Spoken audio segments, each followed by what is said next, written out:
Hai semua, berikut ini beberapa settingan wajib di HP Samsung, terutama untuk HP Samsung yang baru ya teman-teman ya. Nah, biasanya saya melakukan beberapa settingan untuk HP Samsung yang baru dibeli. Oke, bagi teman-teman yang pengen tahu silahkan teman-teman simak aja video ini sampai selesai.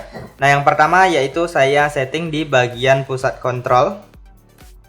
Nah, yaitu pertama di bagian kecerahan ini. Nah, ini untuk kecerahan itu biasanya kita harus tarik 2 kali panelnya baru muncul kecerahannya ya. Jadi kita akan aktifkan untuk 1 kali push up aja itu sudah kelihatan untuk mengatur kecerahan. Nah, di bagian ini kalian klik di bagian tata letak panel cepat. Lalu di sini pilih di bagian kontrol kecerahan, kemudian pilih selalu tampilkan, lalu klik selesai. Kemudian coba kita keluar, lalu kita usap. Nah, teman-teman bisa lihat di sini langsung muncul untuk mengatur kecerahannya ya, teman-teman ya. Kemudian selanjutnya saya setting di bagian yang ini, di bagian pusat kontrol. Nah, ini saya akan atur untuk menu-menu yang sering saya gunakan. Nah, kita klik aja di bagian titik 3 pojok kanan atas, kemudian pilih edit tombol. Nah, di sini teman-teman bisa atur untuk menu-menu yang sering digunakan ya, teman-teman ya. Nah, misalnya di bagian atas ini kita pindahkan aja ke bawah apabila kita sering menggunakan menunya. Nah, kalau nggak sering kita gunakan, kita bisa ubah ke atas ya teman-teman ya, atau pindahkan ke atas. Kemudian ini untuk posisinya teman-teman juga bisa atur, kalian bisa ubah posisinya. Kalian bisa atur sesuai dengan menu-menu yang sering kalian gunakan saja ya. Nah, kalau udah teman-teman langsung klik selesai. Oke, kita lanjut untuk settingan selanjutnya. Nah, settingan selanjutnya yaitu masuk di bagian pengaturan tata letak layar depan ya teman-teman ya. Nah, teman-teman silahkan klik dan tahan di bagian layar yang kosong. Nah, sampai muncul tampilan seperti ini. Kalian klik dan tahan di bagian layar kosong ataupun ciutkan dengan 2 jari seperti ini juga bisa. Nah, lalu di sini teman-teman silahkan klik di bagian pengaturan. Nah, lalu di sini tata letak layar depan. Nah, biasanya itu defaultnya yang ini, layar depan dan layar aplikasi. Nah, tampilannya seperti ini. Nah, di sini hanya sedikit, lalu di bagian bawahnya ada layar aplikasi lagi. Nah, biasanya saya ubah langsung ke hanya layar depan saja ya, teman-teman ya. Nah, ini hanya layar depan, lalu klik gunakan. Jadi semua aplikasi berpindah ke bagian sini semua. Kita nggak perlu usap ke atas lagi. Kemudian di bagian ini juga ada pengaturan penting, yaitu yang ini. Google Discover-nya kita bisa hilangkan. Nah, biasanya kalau kita usap ke kanan itu akan ada artikel ya teman-teman, Google Discover ataupun Samsung Free. Nah, jadi kalau teman-teman merasa terganggu, kalian bisa hilangkan ya. Nah, ini kalian nonaktifkan aja. Nah, setelah kalian nonaktifkan, kalian bisa lihat di sini sudah tidak ada lagi ya teman-teman ya. Kemudian selanjutnya saya akan menghapus aplikasi-aplikasi yang sudah tidak digunakan atau yang tidak penting ya teman-teman ya. Jadi kita bisa klik dan tahan pada aplikasinya, lalu pilih hapus instalasi ya. Nah, untuk aplikasi yang bisa kita hapus hanya aplikasi-aplikasi yang di-download ya teman-teman ya. Untuk aplikasi sistem itu biasanya dia seperti ini, hanya muncul beberapa 2 pilihan ini aja, nggak ada opsi untuk menghapusnya ya teman-teman ya. Oke, selanjutnya kita lanjut lagi untuk settingan berikutnya, yaitu adalah widget ya teman-teman ya. Nah, teman-teman bisa tambahkan widget di bagian layar-layar yang kosong ini. Kalian klik dan tahan, kemudian pilih widget. Nah, biasanya saya akan menambahkan waktu atau jam. Nah, misalnya ini jam dan cuaca. Nah, kita bisa atur untuk ukurannya. Biasanya saya tambahkan jam atau waktu. Kemudian kita juga bisa menambahkan yang ini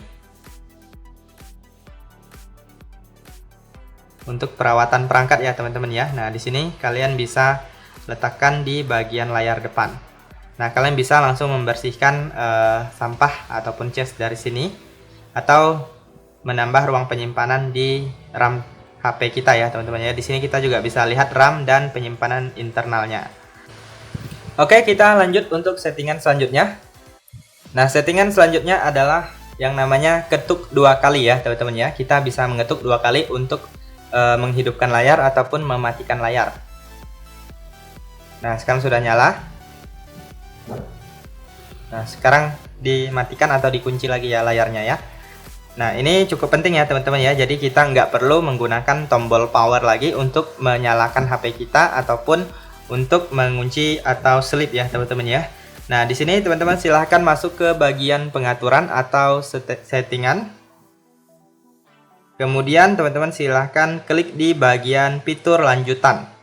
Nah, di sini teman-teman silahkan klik di bagian gerakan dan gestur.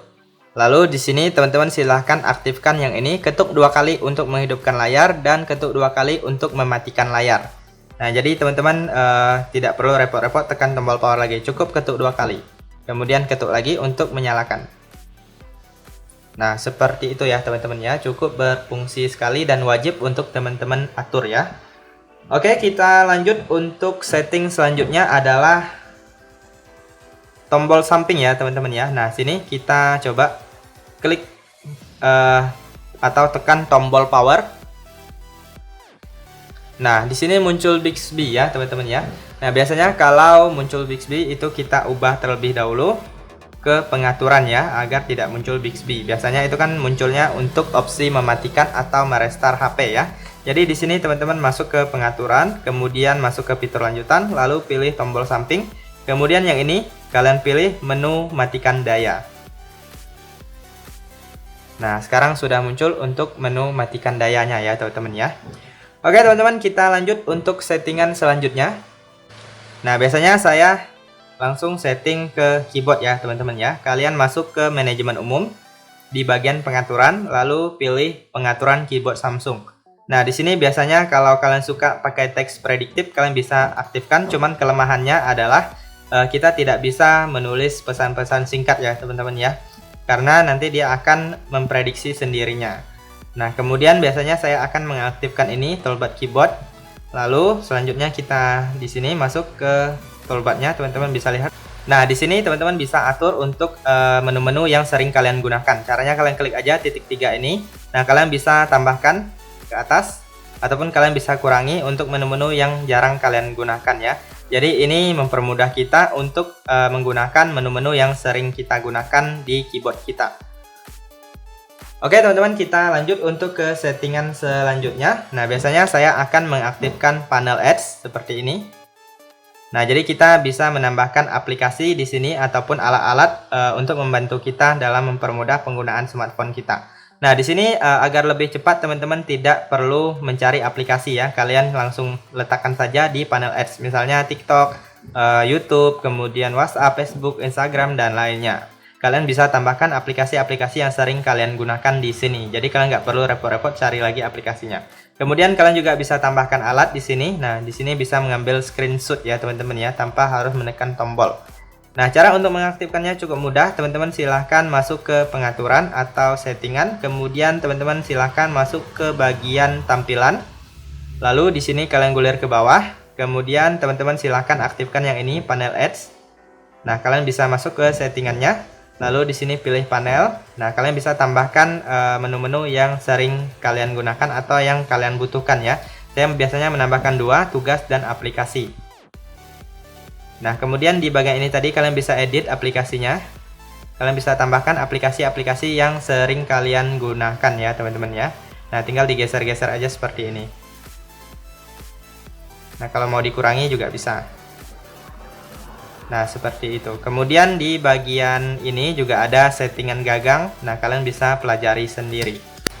Kemudian selanjutnya di bagian yang sama juga ada settingan yang cukup penting ya teman-teman ya, yaitu waktu tunggu tampilan layar. Nah, biasanya itu defaultnya itu 30 detik. Jadi kalian bisa ubah sesuai dengan yang kalian butuhkan. Nah, di sini biasanya saya menggunakan 5 menit karena untuk tutorial ya. Jadi teman-teman silahkan sesuaikan aja dengan kebutuhan kalian. Nah, kemudian selanjutnya di sini juga ada settingan yang penting, yaitu bilah navigasi. Nah, di sini teman-teman bisa atur untuk tombol kembalinya, bisa di kanan ataupun di kiri ya teman-teman ya. Nah, di sini kalau kalian suka pakai gestur usap, ini kalian juga bisa aktifkan. Jadi tampilan layar HP kalian itu lebih luas ya teman-teman ya. Nah, nanti teman-teman bisa lihat tombol navigasinya akan menghilang. Nah, ini dia. Jadi tampilan HP kalian itu seperti iPhone, lebih luas ya.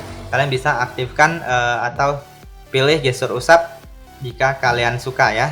Saya biasanya menggunakan yang tombol. Oke teman-teman, kita lanjut untuk settingan selanjutnya yang cukup penting di bagian ini juga ada. Nah, ini dia sensitivitas sentuhan. Nah, di sini saya biasanya aktifkan yang ini juga karena apabila kita menggunakan anti gores yang lumayan tebal, biasanya tingkat sensitivitasnya akan menurun ya. Jadi kita harus aktifkan yang ini agar sensitivitasnya meningkat ya, teman-teman ya. Oke teman-teman, sekarang kita lanjut untuk ke settingan selanjutnya yang cukup penting, yaitu di bagian keamanan dan privasi. Nah, di sini teman-teman wajib sekali untuk mengaktifkan kunci layar agar HP kita lebih aman ya. Nah, di sini teman-teman bisa pilih untuk kunci layarnya. Kalian bisa menggunakan pola, kemudian bisa menggunakan pin, kata sandi, dan lain sebagainya. Kalian juga bisa mengaktifkan kunci biometrik, yaitu sidik jari dan wajah ya. Nah, di sini saya contohkan dengan menggunakan pola. Kita masukkan 2 kali pola yang sama. Nah, maka HP kita sudah terkunci. Kalian bisa menambahkan sidik jari jika teman-teman mau ya, teman-teman ya. Jadi fitur ini sangat wajib diaktifkan agar keamanan HP kita lebih tinggi ya, teman-teman ya. Oke teman-teman, kita lanjut untuk ke settingan selanjutnya, yaitu di bagian pengaturan. Kemudian teman-teman silahkan masuk ke perawatan perangkat dan baterai. Nah, biasanya di sini saya langsung setting di bagian baterainya. Nah, di sini yang pertama yang cukup penting, teman-teman masuk ke bagian ini, pengaturan baterai lainnya. Nah, ini dia, pengisian daya cepat ini harus kalian aktifkan agar proses pengisian daya itu menjadi lebih cepat. Kemudian yang ini kalian juga bisa aktifkan lindungi baterai agar usia baterai kita itu lebih awet ya, teman-teman ya. Jadi dia kalau kita aktifkan yang ini, dia hanya mengisi sampai 85%. Kalau udah nyampe 85%, dia akan berhenti dengan sendirinya untuk mengisi baterai. Nah, jadi ini bisa diaktifkan agar baterai kita lebih awet dan tahan lama. Oke teman-teman, kita lanjut untuk settingan selanjutnya. Nah, di bagian bawah ini ada yang namanya memori ya. Kalian klik aja di bagian memori. Nah, di sini teman-teman bisa menambahkan yang namanya RAM plus. Nah, di sini teman-teman bisa menambah RAM. Nah, terserah kalian mau tambah berapa, sesuaikan dengan RAM yang tersedia. Lalu nanti kalian klik mulai ulang, nanti HP kalian akan di restart sebentar, lalu menyala lagi. Kalian bisa lihat, cek di bagian ini, maka RAM-nya akan bertambah ya teman-teman ya. Nah, sekarang kita lanjut untuk settingan selanjutnya, yaitu optimalisasi otomatis. Nah, ini cukup penting, teman-teman harus aktifkan yang ini. Mulai ulang saat diperlukan. Jadi dia akan merestart HP kita dengan otomatis apabila HP kita membutuhkan untuk di restart ya teman-teman ya. Karena HP perlu di restart apabila kita sering gunakan. Jadi kalau jarang di restart itu biasanya terjadinya nge-lag ataupun crash ya teman-teman ya. Nah, di sini kalau kalian nggak punya waktu, kalian sibuk, kalian bisa aktifkan fitur ini agar HP kalian mengoptimalisasi sendiri atau otomatis ya teman-teman ya. Kemudian untuk settingan yang terakhir yang cukup penting yang biasa saya gunakan adalah yang namanya menu asisten ya teman-teman ya. Nah, menu asisten itu seperti ini. Nah, kalian bisa mengambil gambar layar, kemudian teman-teman juga bisa menggunakan fitur ini untuk mematikan HP ataupun mengecilkan volume. Kemudian untuk tombol back dan lain sebagainya, kalian bisa menggunakan fitur ini. Misalnya mau mematikan HP, kalian nggak perlu tekan tombol power lagi ya, cukup melalui menu asisten aja. Cara mengaktifkannya cukup mudah, kalian masuk ke pengaturan, kemudian di sini teman-teman silahkan gulir ke bawah. Lalu teman-teman silahkan pilih di bagian aksesibilitas. Nah, di sini pilih interaksi dan kecekatan, lalu di sini menu asistennya diaktifkan. Lalu bisa masuk ke pengaturannya juga. Kalian bisa pilih item menu yang kalian butuhkan ya. Kalian klik kurang ini untuk mengurangi, tambah untuk menambah. Oke teman-teman, itu saja untuk beberapa setting yang bisa kita lakukan di HP Samsung. Apabila ada tambahan, teman-teman bisa komen di kolom komentar video ini ya. Sekian saja, semoga informasi ini bisa bermanfaat dan sampai jumpa di video berikutnya.